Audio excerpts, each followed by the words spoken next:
we go. Carry one of those frying pans in there for a component of this cargo. Like that. Whoops.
Well, hello everybody.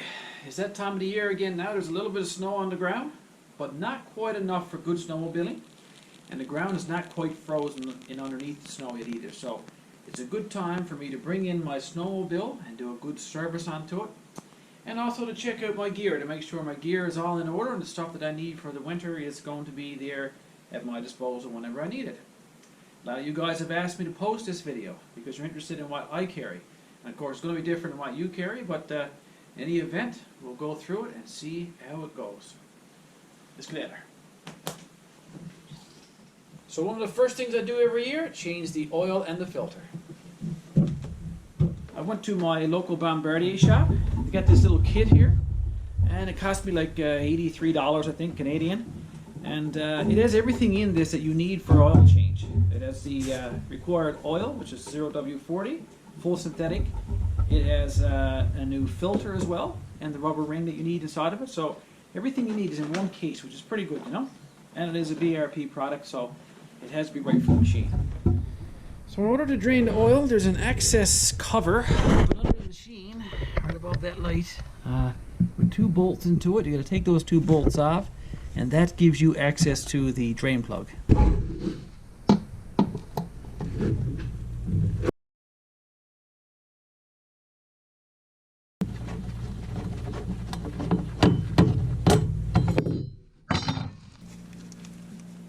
So there's the drain plug right there.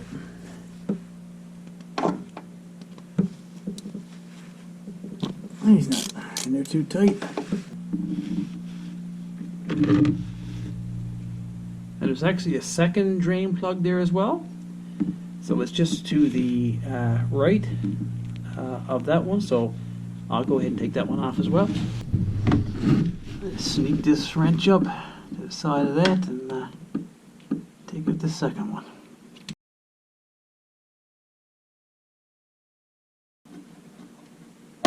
Whoops. Have to take that plug out after. Not the first time that happened. So there's about a little over 3 liters of oil goes in here. So I'm thinking that this one bucket might do, but I got a second bucket there just in case. Next I'll focus on the oil filter. Actually, no, there's one more thing I'll do before I do that. I'll go ahead and take off this side panel. I'm going to take off the belt cover here.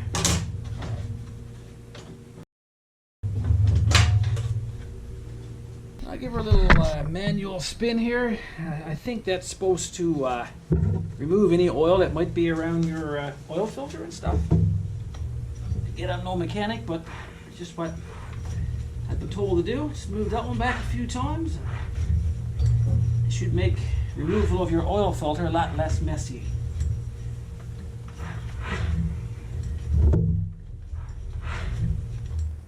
Not very exciting, is it, Willow? Not very exciting at all. Peekaboo. There you are. There you are. Now, the first thing you need to do is remove these panels here. Once you move your dog out of the way. Excuse me, Willow. What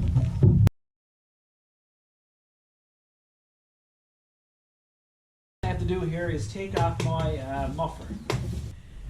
If I recall correctly, the two top ones are the hardest to get off. I do have this really cheap, actually, spring puller, but let's see if it does the job today or not.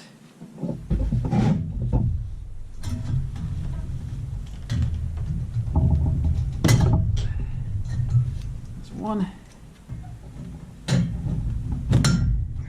There we go. Second spring. Okay, so once you take off those two springs, the muffler comes back out of the way, and then it exposes the oil filter cap right here. I'll put some light on that for you in a second. Take the oil filter cap off. It's just 3 nuts there, or sorry, 3 bolts like that. So.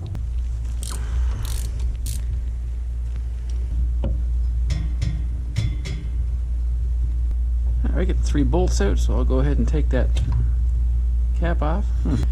Yeah, it's just a bit of oil on the top of the filter there. Can't really avoid all the mess now, can we? There we go.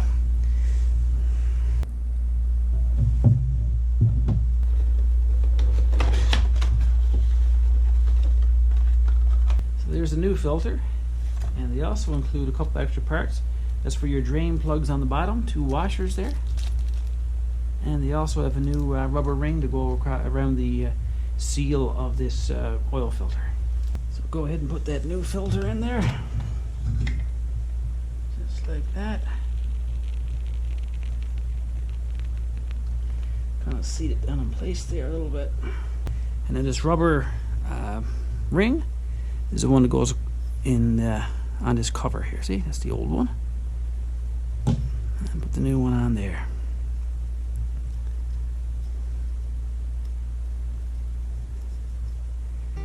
And put it back in place.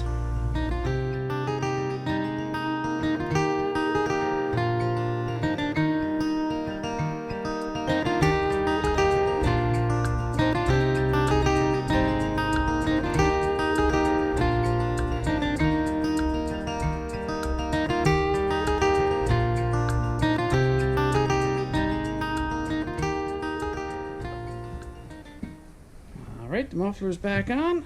Time to put the oil plugs back in. So those are the 2 drain plugs, and the copper washers are on both of them. So again, in that kit that I bought, there's 2 new washers there, so it doesn't hurt to put them on. I'll go ahead and put these drain plugs back in, and we can add some oil. There's that bit of music when you're at this too.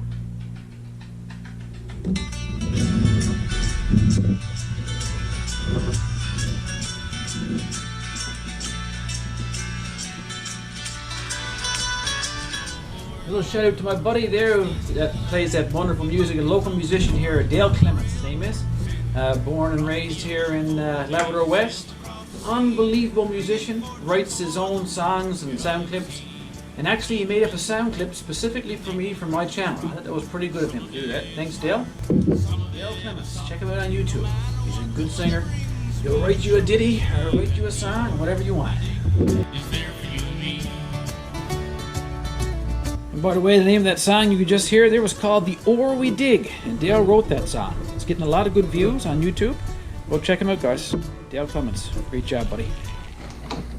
So again, I'll go back to the kit, and there's the exact amount of oil needed to go into the snowmobile, which is, I don't know, 3.3, I think about 3.3 liters. So I'll put about 3 liters in there and start her up for a couple minutes, and then put the other remaining 0.3 into her.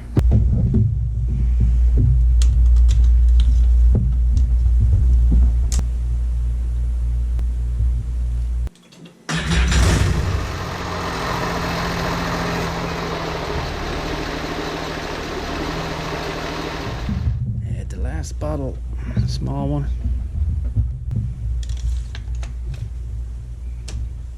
So the next thing I'm going to do is change the oil in my gearbox, and that's a fairly simple process as well.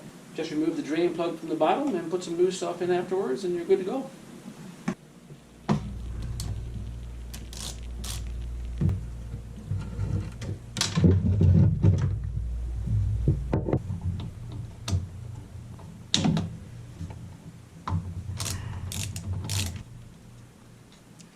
So when I put the new oil in, you have to keep adding it until it just starts coming out through that hole there. That means you got just enough.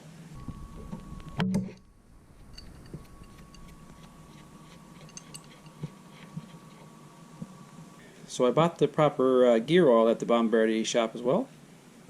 So now I'll go ahead and put that in. So again, I'll keep adding it until I see a little dribble coming out here. That way I know she's full. Oh, there we go.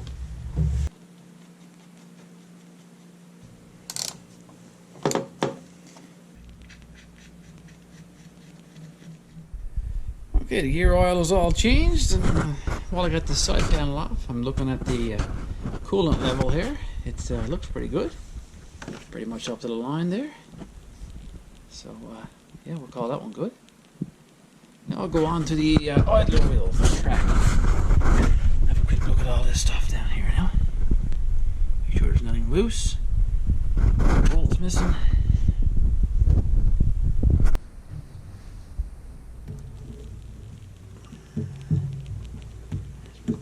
Pop off those little caps there. Make sure all those bolts are screwed in tight.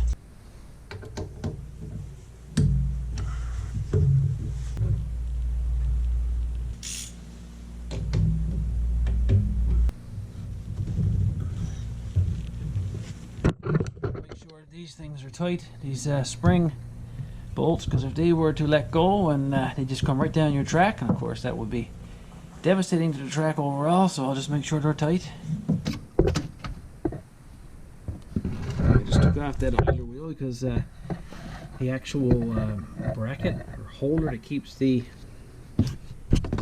idler wheel on, this part here, is loose. In order to you got to access a little nut underneath here, so you got to take the idler wheel off for that. So, yeah, little things like that, right? You know, that you wouldn't really notice until you got picking at it. So I'll tighten that one up now and put the idler wheel back in.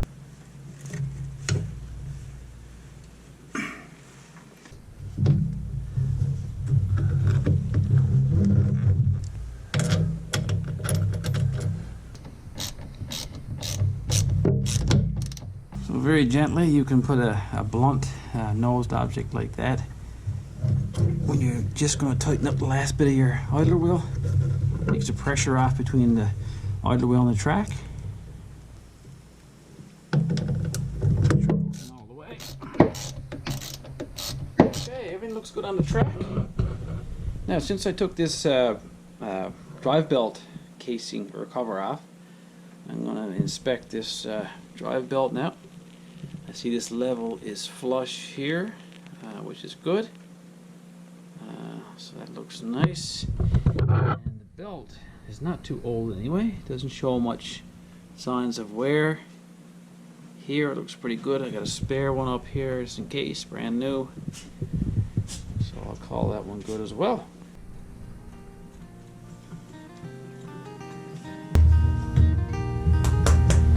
Get away, big butt.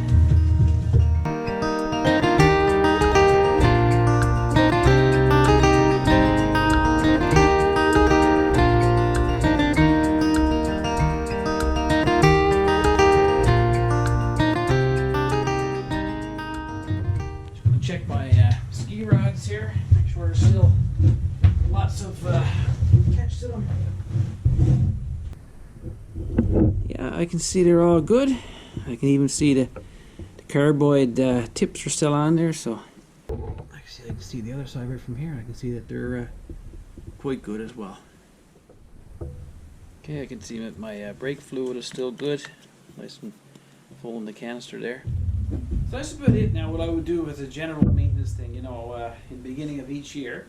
And until you start, you know, you got to have a couple rides before you start figuring out other things that you think about popping your head, or you notice a little noise difference or whatever. So it's a good start to get going. So.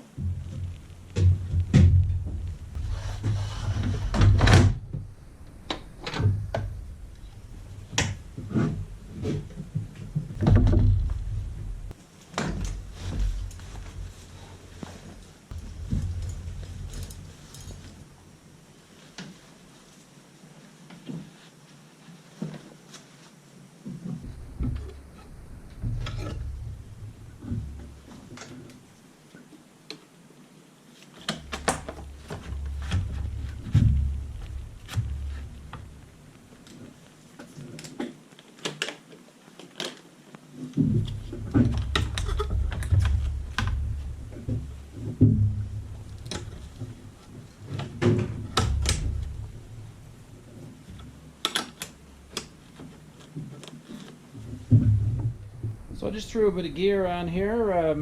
It's kind of standard, but I take on most of my trips. But again, it changes. If I go on a long trip, I'd take something, I'd add on things and take out things I don't need in here. But as for day-to-day trips on my snowmobile, this is pretty much how you'll see it suited out.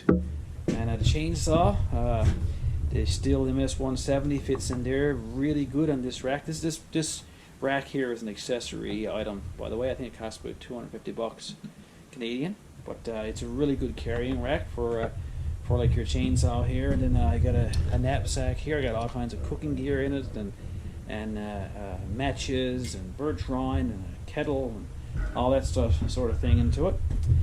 Back here, of course, this cargo box. You guys have asked me hundreds of questions about this cargo box. And before you guys ask me again where it came from, I bought this used, and the guy who made it, I could never track it down, which is too bad because it's a beautiful, beautiful cargo box, very sturdily made, and you can put a lot of stuff in, and it doesn't budge, and it just suits things so well for long trips and travel. Like snowshoes fit up there snugly. As for inside this cargo box, again, generally the same items every time. I carry lots of bungee cords. I must have 15 or 20 bungee cords all the time for strapping down gear, and you always lose one or one bursts or whatever, so you've got some extra gear there for in case you need it. Carry one of those frying pans in there for when you're cooking up daytime or whatever, you want to melt snow or anything at all. I always carry an extra hat, and I have a pair of snowmobile mitts here because you sweat, and if your head gets cold or wet, or your hands get cold, then you're in trouble. So I like to have an extra pair or two of hat and mitts there. Of course, I carry my buck saw, which you guys see me use tons of times. This is such a good thing. It fits in this box perfectly corner to corner, and of course it doesn't have any loose parts or bolts or anything that's going to that you'd lose on the trail or in the woods. And it's just an incredible saw. You see all kinds of guys use them, of course, and they're just simply snaps together, and there's your buck saw. And you can get a meat blade or extra blades for these as well. So I keep that one in there all the time. To give you guys a quick look at what it looks like inside here, because there's lots of space here. Right? It's really good. I always carry an extra winch strap. Winch straps are good for winching stuff down in your sleighs, and I use them all the time for that. Other things too. Always got a headlamp or two or three, usually one in the knapsack and one in them there for emergency purposes. So it's you're stuck somewhere with no light, then you're kind of in trouble as well. Rope, got this nice paracord stuff here. This is actually reflective too, so you can see it in the nighttime and see where you set up your tent or whatever. And there's lots of it there on that row. I think there's 100 feet or something, so there's a nice bit of rope there. Of course, with a 4-stroke machine like this 900 Ace, you have to take a booster pack. I actually have 3 of these booster packs. 2 of them are the Genius. This is the GB40, and I tell you, this thing, again, you've seen me use this on my quad and probably snowmobile in the wintertime too. It's just incredible. It always stays at 100%. Months and months it stays at 100%. And the booster cable attachments are in here for hooking up to your battery or whatever. And it works very well. This particular model works very well. It also has a flashlight option on it, and different levels of brightness and flashing in case there's emergency or something. And you can also charge your phone and stuff. There's a little USB port in here, so that's a great booster pack right there. I would fully recommend that. Again, I have 2 of these. I also carry these are the put one inside of the other. These go on your handlebars to you know, in case the weather gets really, really cold, or if your mitts get wet or something, you can put these on over your handlebars, you know, and you can put your hands in here and they stay really, really warm as well. So again, I kind of stress the importance of making sure your hands are not too cold. And yeah, and just in case you didn't see these hand protector / warmers before, they just go on with some, you open them up with Velcro, you slip on over your handlebar, put the Velcro back together, and when you put your hand in there, and it has a transparent kind of a window here on the front, so you can see your controls here, and when you go to start or dim your lights or use your hand warmers or whatever, so it's all there, and it really, really keeps your hands warm, especially if you have your hand warmers are on and working. Then the heat actually stays inside of these things, so invaluable. And usually, if you use these, you can wear a very thin pair of gloves too. Carry a first aid kit in there, and sometimes I throw one in my knapsack as well, a little small cloth one. This is a harder structure. It's kind of waterproof because I got a little rubber seal inside here around the edge, so everything in there kind of stays somewhat dry no matter what the conditions are, how much snow you get in there. And I don't always take this one, but most times it's in my snowmobile. I keep a what's called a Kelly kettle in here, and again, if you watch my channel, you'll see me using my Kelly kettle lots of times. Also in there I got a couple of mugs, I got a thermos there, and in front pouch there's another frying pan there, and a knife with a fork and spoon, all that stuff. There's I got fire starter here, little fire starter sticks, and I keep waterproof matches in here, and usually I have some birch bark in here too. And last but not least, right down the corner here is my good old trusty tarp. That's about, I think it's 10 by 13. And you never know when you might have to have that for a bit of shelter. And it's, you know, it doesn't weigh anything, and just kind of pushes down the corner of your cargo box. So a really neat component of this cargo box is this little small compartment here. And in here, I carry some stuff that you'd need, like little knickknacks, you know, like black tape, wire which would stitch your windshield together, or your bonnet, or anything that you have that's broken. You can always stitch it together with this, you know, just use it almost like a sewing material.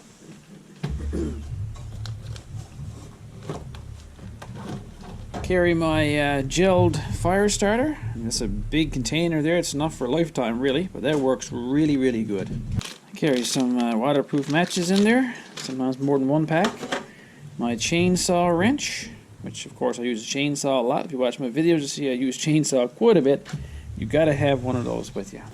And I carry some fuses, some spare fuses. You know, you never know when you're gonna blow one of those. Your hand warmers or headlights or anything at all, really. So you carry a few of those around, and you can pop one in if one happens to go. Not all the time. Sometimes on a trip, I'll take along a spare key. Because just think about it, if your key was if you were to tip your machine over or whatever, or lose your key, then you really can't move. You're kind of left isolated there. So I can throw a spare key in there. Got a cord here for my helmet. It's a heating helmet for my visor. I don't use it very often. I don't usually get too cold in the face there, but it's there in case I need it. Some extra rope, and another roll of black tape. So yeah, you can fit a nice bit of stuff in there, stuff that would get you out of a bind pretty quickly. Here's a look at the box when I originally got it, but it's all aluminum, so it's kind of noisy. So I bought those mats that you buy at Walmart, and I custom fit them to fit right in all the bottom and the sides, so they don't displace, and it keeps everything nice and quiet.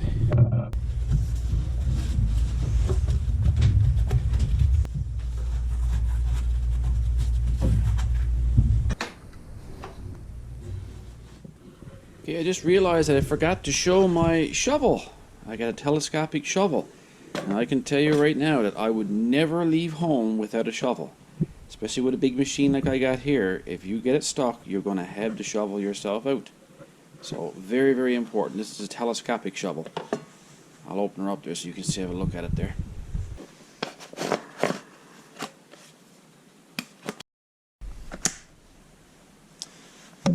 There you go. Gotta have it. So as you can tell, a lot of stuff in there, a lot of important stuff too. Now we'll focus on the next part.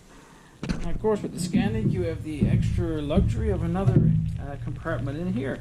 And even though I have all this stuff on here, this still opens on, like that, and everything stays intact on top of there. So in here, I got another pair of gloves, or mitts really. So again, shows the importance of I don't want to have cold hands.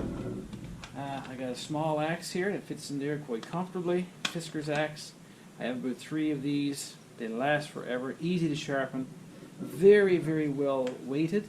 And I like to handle because it don't slip out of your hands, especially when you get snow and stuff on it. It's wet. And a protector case keeps things from getting scratched up and damaged by the axe. Oh, very, very important thing. I carry this bungee cord.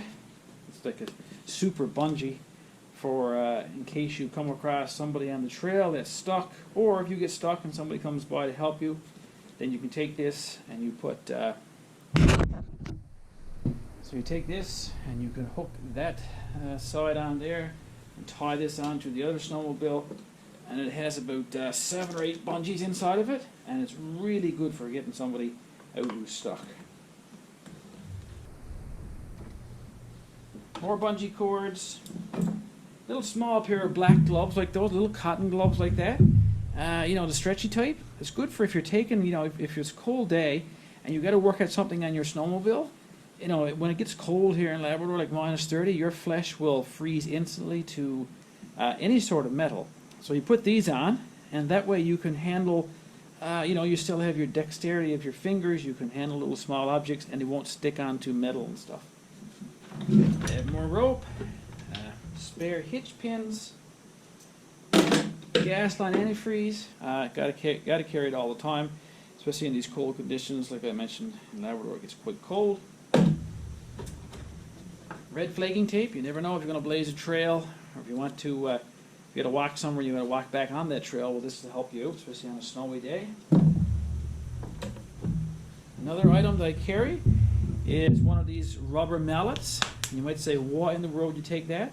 If you go on long trips, you'll notice that your ice builds up here underneath your feet, especially if you're on and off your snowmobile. Snow gets up inside here, and you know, instead of hitting this with an axe, because you've got to get rid of that stuff, because when the ice builds up, your feet tends to, you know, slide off the snowmobile, and that could be dangerous. So a rubber mallet like this, you know, costs like whatever it is, $7 or $8, and you just pound the ice, and it doesn't beat up your snowmobile. Another good thing about carrying like mitts and stuff in these accessory compartments, it acts as cushion. So if you throw it on top of your axe or anything else that makes noise in there, it stops it from coming up and banging up against the compartment covers and stuff. So it kind of silences all that banging and clanging around. So I have a GPS that goes on this sewing machine. Unfortunately, I don't have it here right now, but it fits in there with just a very simple push. And when you want to take it off, you just click it again, and it comes off very quickly. I also have this little thermometer here. It cost me like $10 or whatever. A little suction cup. I just stuck it on there because it's nice and smooth. Well, guys, thanks for watching, and look forward to future videos where you will see me on this machine. And we'll have many adventures, hopefully, throughout the winter. So stay tuned, and like and subscribe, and you should catch that video when it comes up.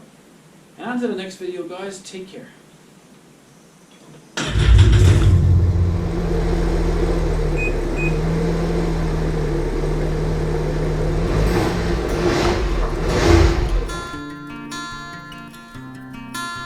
Oh, and I almost forgot to mention, I'm really excited. I got myself a brand new Pelican Trek Sport 94-inch sleigh. It's 3 feet wide, 17 inches high, 94 inches long. And only weighs 50 pounds. I haven't even got it put together yet. Can't wait to try it out.